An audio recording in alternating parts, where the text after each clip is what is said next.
You know how we often daydream about becoming a millionaire? We often fantasize about not having to pay rent anymore, not having to struggle to pay the bills, not having to work a 9-to-5 job. We can buy anything we want or go wherever we want. That's the life, isn't it? Before we continue, please take some time to subscribe to Dailydose, like, and share this video with your friends. But being a millionaire is not always about getting everything you want. Though life is more accessible, some find trouble finding true love. Someone who would love you even if you do not have the fame and fortune. This story is all about a millionaire's search for true love. Marcel Amfo is not your ordinary millionaire. One look at him and you would think he's a peasant. You see, Marcel lives like a hermit. If he goes out, he wears disheveled clothing, has unkempt hair, and has a toothless smile. He was not that good-looking, too. People who had no idea who he was would not pay that much attention to him. While other millionaires would boast and show off their wealth, Marcel was very humble. Fame and glory were never one of his dreams. He did not need that. He was a very simple man who had very simple needs. All he wanted was love. Marcel was happy and content, having just the bare necessities. Even if he could very much afford a mansion, he lived in a humble wooden cabin in the French Alps. The cabin had no modern amenities. There was no electricity or piped water. Living this way helped Marcel save a lot of money. His humble ways made him climb up the financial ladder. As we all know, the French Alps are a tourist haven. The area is filled with resorts and ski systems. Marcel happened to own large tracts of land in the area, particularly near the village of Puy-Saint-Pierre. As tourists flocked to the area every year, the land rates increased, which also increased Marcel's net worth. Marcel wisely built houses on his land and rented them out. As Marcel's wealth continued to increase over the years, he never changed one bit and continued to live his humble life in his wooden cabin with his frugal spending habits and reclusive lifestyle. His looks never changed, and he still maintained his relationships with family and friends. In fact, despite his frugal ways, Marcel was very generous when it came to his family and friends. In the private land around his cabin, he decided to build a few simple chalets and had his relatives and friends live in them for free. It is no wonder that he is well loved by those who knew him.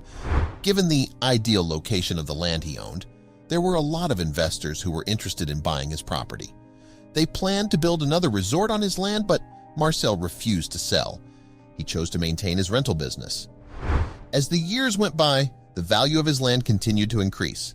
It did not take long for Marcel to be one of the wealthiest people in the area. Despite his incredible wealth, friends and family started to worry about him. He was getting old and his love life had been stagnant ever since Marcel was young. His constant disheveled state put off any potential lovers. And now that he is way past his prime years, they were worried that Marcel would not find love at all. Until one day, Sandrine de Villard, a businesswoman from Paris, showed up, wanting to buy a part of Marcel's property.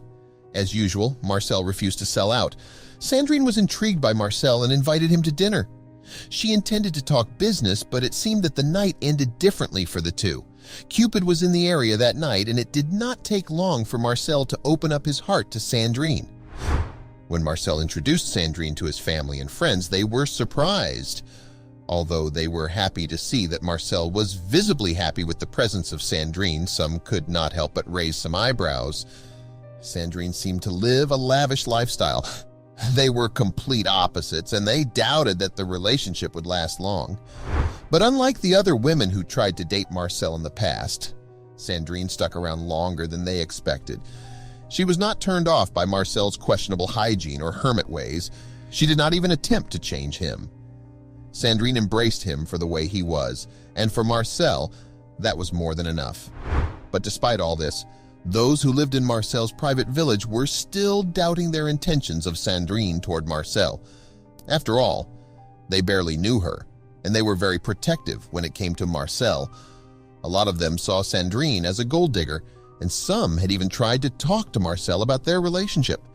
It was clear that these people thought Sandrine was an invader in their little haven and that Marcel was in trouble. Their friends and family of Marcel were very familiar with stories of gold diggers who scam old and wealthy men and women just to get a hold of their fortune once they pass away. They wanted Marcel to marry someone who truly loved him. Seeing the age gap of more than 20 years and the huge difference in their lifestyles, they doubt that Sandrine was the one. It did not help that Sandrine always had the habit of wearing flashy clothes. She was so different from all the other women in the village. There was also the fact that she kept on urging Marcel to take her out, as if she was eager to be seen in public with him and make their being a couple known in the area. Despite all the opposition, Marcel decided to stick by Sandrine and fight for their love. Sandrine was also trying her best to win the villagers over. She was making it clear that she does plan to spend the rest of her life with Marcel. Although they initially did not accept the union, Marcel's family and friends considered the fact that there was a possibility Sandrine was indeed sincere in her intentions for Marcel. Sandrine could be the one Marcel had been waiting for a long time. Seeing how Marcel was finally happy, all they could do was hope that they were wrong about her. Besides, they knew Marcel was smart. He would be bound to see Sandrine's true colors as the relationship went on. One day, Marcel thought about how much his life had changed since Sandrine came along. He was suddenly sure about one thing. This was the woman he wanted to spend the rest of his life with. And to the shock of everyone who knew the hermit millionaire, Marcel decided to propose to Sandrine. Of course, Sandrine said yes to his wedding proposal. Everything that had been happening was so off character for Marcel that alarms started ringing for his inner circle. But what could they do? Marcel was lost in love, and now that they were engaged, they could no longer speak up about the way she was asking for expensive gifts or the way she was handling his cash. What if Sandrine pushed to be married right away? They hardly knew this woman who suddenly appeared out of nowhere, and they wished Marcel did not have to make such a hasty decision. And just as they suspected, the wedding day came as sudden as the engagement. Marcel, who initially was mad at everyone for not making Sandrine feel welcome, sent out wedding invitations to their wedding by mail. The wedding ceremony was to take place in the village chapel, and everyone had been invited. Those who were close to him were shaken by how fast things were turning out when they saw the invitations, and it was the only thing people in town talked about for days. When the big day came, all the villagers made their way to the village chapel dressed in their best attire to support Marcel. Although everyone showed up, there was no denying the tension in the air as they waited for the ceremony to start. Some of them were secretly hoping that Marcel would not push through with the wedding. There was no doubt that not everyone was happy as the ceremony took place. And not everyone was polite enough to keep their feelings to themselves as well. Some people in the audience were jeering and booing the newlyweds as they exited the village chapel after their wedding ceremony.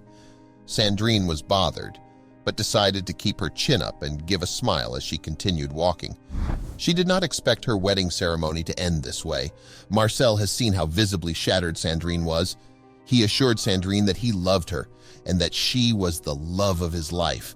All the nasty comments and insults should not matter. They were married now, and nobody could do a thing about it now. Despite these reassurances, Sandrine could not help but feel heartbroken. A bride should be treated like a princess on her wedding day, but people were treating her like she was the village monster. It was clear that people saw her as an enemy. Since their union, Marcel's inner circle did not try to hide their displeasure towards Sandrine. It has been months since Sandrine and Marcel first met, but people continued to refer to her as a gold digger. Sandrine shrank from all the disgusted and mean looks she gets every time she steps out of the house. It became very difficult for her to live in the village with everyone hating her. Sandrine tried her best to live with the dreadful situation. When she and Marcel went out, she became showier to prove to everyone how much she loved and adored Marcel. She even posted cute pictures and selfies together proudly. And even if Marcel was always smiling and looking happy, none of the villagers seemed to acknowledge it. Their suspicions against her were too deep-rooted now. One day, Sandrine and Marcel discussed their dissatisfaction with village life. Sandrine felt ostracized, while Marcel resisted leaving his family and friends. They decided on a unique approach to their marriage, living separately. Surprisingly, they adapted well to this arrangement, which raised eyebrows in the community. Sandrine moved back to Paris for her real estate business, while Marcel stayed in the village. Rumors swirled about their decision, with locals questioning the authenticity of their love. Sandrine defended the arrangement as a practical solution, but people believed she couldn't endure the simple village life. A year into their marriage, tragedy struck during a road trip with Sandrine's friends, resulting in Marcel's death. The village mourned his loss and held a heartfelt funeral in the chapel. The local priest used the occasion to call out those who had taken advantage of Marcel's generosity. Sandrine's grief was evident, but she received no sympathy from the villagers, who still mistrusted her. Accusations of foul play emerged, prompting an investigation. Sandrine claimed to be Marcel's sole heir and wanted to evict his family and friends from their lands, intensifying the conflict. As the investigation progressed, rumors of Sandrine's involvement in Marcel's death circulated. Marcel's family searched his cabin and discovered a notarized will, changing everything. Marcel had left his fortune to his cousin and granted legal rights to the renters on his land, while the family and friends were to keep their cottages. Sandrine wasn't mentioned, shocking everyone. Sandrine, determined to challenge the will, hired lawyers and questioned its authenticity. The community was left with unanswered questions about why Marcel changed his will and what he discovered about Sandrine. The legal battle over the inheritance intensified, creating more tension in the village.